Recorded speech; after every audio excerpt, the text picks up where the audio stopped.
Hi there, I'm Colleen Taylor with TechCrunch TV. Here with me in the studio is Jonathan Nelson, who is the founder of Hackers and Founders, a new incubator for tech startups. So, welcome.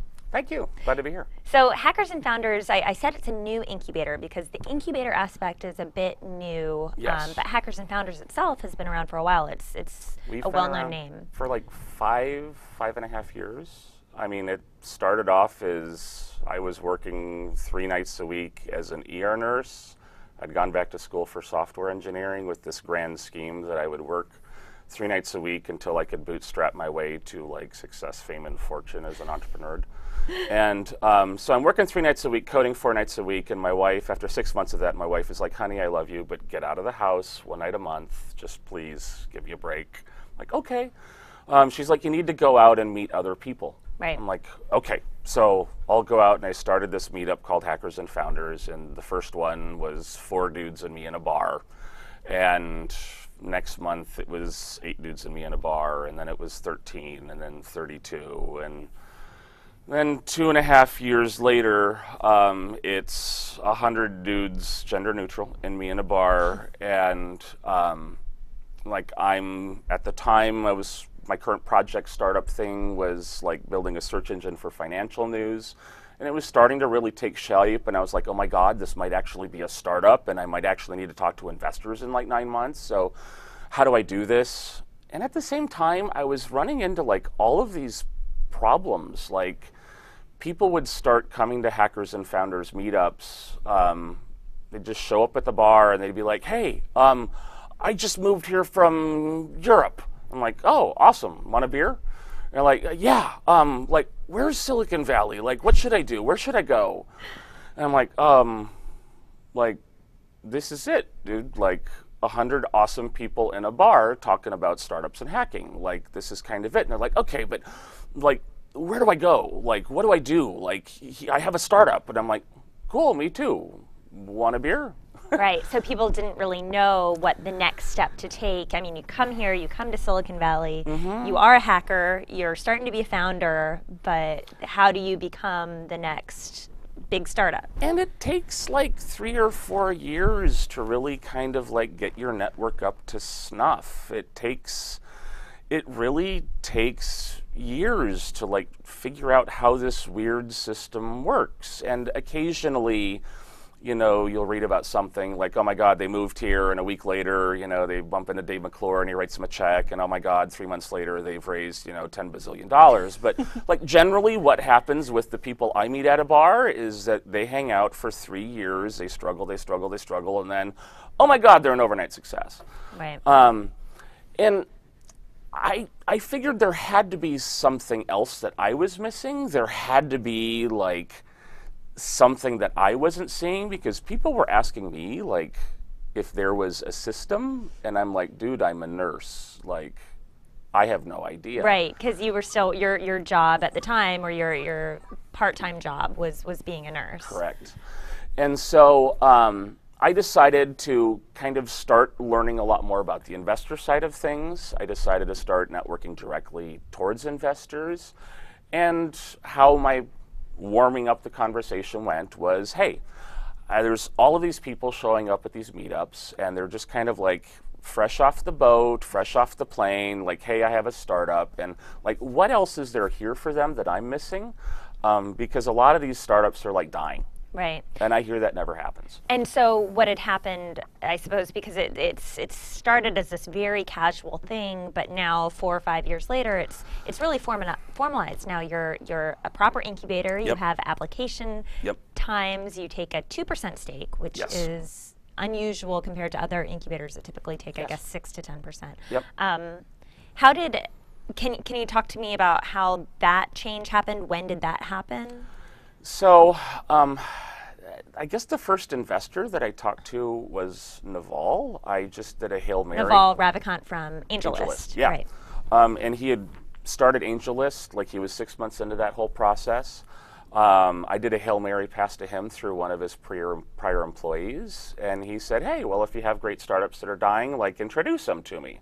I'm like, okay, who do you want to meet? He's like, you know, great product, great team, great pitch, great traction. I'm like, well, what's traction mean? Like, what do you think is a great team? What is a great product? Like, I would love to know. And he's like, and so he spent some time with me talking that stuff over. And then I'm like, holy crap, like Naval is going to do office hours for people in our community, but who do I introduce? Like, I had a mailing list of 4,000 people at the time. So we kind of came up with this weird scoring system, like 5 questions, roughly a point per question, and this peer review where I just, what do I know about picking startups? Well, let me have a bunch of my friends pick startups as well, people who I think might have a good head on their shoulders. So to make a long story short, we screened a total of 64 applications over 3 months. We scored each application, we averaged the scores, gave feedback to everybody who applied, and introduced the top 18. Out of that, Naval said, holy crap, you've got to start an incubator like these 6, like, go do this now. And I'm like, what do I do? Like, how do I help them? What do I know about anything? Like, I've never raised money. I've never had a successful exit. Like, I have no advice. Like, what do I do? And he's like, help each other out. Like, that's the essence of all of these incubators. Right. It's not really the 20K. It's not really the great advice. It's about great startups helping each other out. I'm like, okay, well, what should I do to help them out? He's like, well, help them get funded and try to build a community. So we did. We worked with those 6 companies for 3 months. I went around town talking with every investor that I could, saying, hey, you want to meet some startups, blah, blah, blah, peer review, blah, blah, blah. They all met with Naval. I'm like, sure. And long story short, those 6 companies, it's been a year and a half. They've raised $3.5 million, and 2 of them have been acquired. Right. So some of those names from the 6, I mean, they're like, when you look at the list, it's a solid class. You've got Peaceable that sold to Facebook, Yep. Codaval, who sold to someone. True Hire, I believe. True Hire, and then you've got Zerply. You've got, Zerply, Vidcaster, Tripping, Browserling, and they're all doing really well. Right. And so it's interesting how you kind of stumbled into having an incubator at this time, but now going forward, you've had this sort of successful batch. Yep. So now the pressure is really on for this next round. What are you seeing? What are you looking for? What's different? Why should people come? Or who would come to Hackers and Founders that maybe, before they'd go to a Y Combinator or a 500 Startups? How does this fit into the landscape? So, you know what? What we try to do and what I try to do is I don't want to be an investor because that's not an interesting problem for me. Like, I'm an engineer and a hacker at heart, and I want to solve, like, hard, gnarly problems. So, like, the hard, gnarly problem that I'm cool with working and turning this into just another incubator is how do we communicate to entrepreneurs at scale what an investable startup is? How do we communicate to them when the right time is to maybe move to Silicon Valley and when is the right time to connect with investors? So what we do is when people apply, it's a 5-question application. It's peer reviewed, meaning other entrepreneurs, hackers, founders review the applications, they score it, and they give feedback. And take it for what it is. It's 4 people's opinions on what your startup is. But we average those scores, and then the top scores go on to something which we call investor office hours. Everybody else receives their score and their feedback saying, hey, it's not time for you to connect with investors yet. But in 8 weeks, you can apply again. And in 8 weeks, you can apply again. So it's a rolling application process as opposed to, how some universities have rolling applications and others have this one deadline and it's a yes or a no. It sounds like you're on the sort of former. And I mean, for me, it's like I'm a founder and I'm trying to design a program that I would want. Like, it just cheeses me off that so many people spend so much time like working on the wrong things or kind of working in just a cave and then they pop out and they're like, hey, I've been working on this for a year and oh my God, I'm out of money. Like, oh, I need to go talk with an investor. I'm like, yeah, dude, no. Like, no. So let's actually have a process so that people can apply, get feedback from each other, and then when it's time, if you want to connect with investors, we're here. The next phase is investor office hours. What we do is we have a panel of VCs, investors, angels. I ask them for 3 hours of their time. I give them 6 of the top startups in our community. And it's an advice session. And so at the end of that, the startups have gotten advice from 6 different VCs. I ask the VCs from a 1 to 5 score. I average those scores.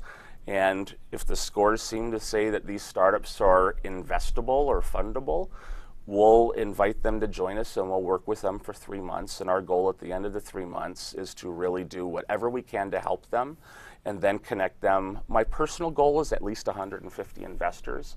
I can't promise that, but that's that's the target. And so so Hackers and Founders itself continues to kind of be this large, loose, open organization, but then your incubator, the 3-month thing, that's called co-op, and that's more proper of an Can you explain to me a little bit more about what co-op is? I mean, what's that program like? So, I mean, we get together once a week for kind of like, we'll bring someone in and we'll talk about a specific topic. We'll have a couple of co-working days. We're working on getting a free space. We've actually partnered with the University of California Hastings Law School. They have a free legal clinic for startups. So our startups actually get priority applications to their free legal clinic. And they have to meet certain criteria, but they can get a year of free legal services, hosting services, that sort of stuff. And I just sit down with the startups and say, what can I possibly do to help you guys? Like, let me learn about your startup, load it into our heads. It's Laura, Peter, myself, and what can we do to help you guys? And what obstacles can we take away from you guys? I probably don't know how to build a better video hosting site. I know I don't know how to build a lot of things, but if we talk about problems that suck, like, let's talk about our problems. I might be able to help you with your problems, or at very least, I have an 8,000 person mailing list. I've been having beer with 100 nerds every other week in Silicon Valley for the last 5 years.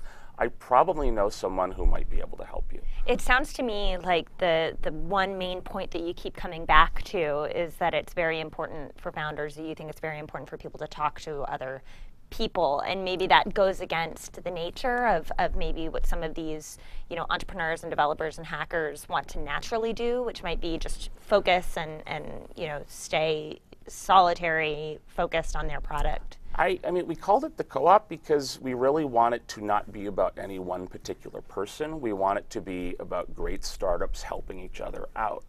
And that's kind of my vision for this thing. I mean, I consider myself a founder in the co-op. I talk about my problems at our weekly dinners, just because I don't necessarily think I know better. I can tell you what I think, I can give you advice, but take it for what it is. Right.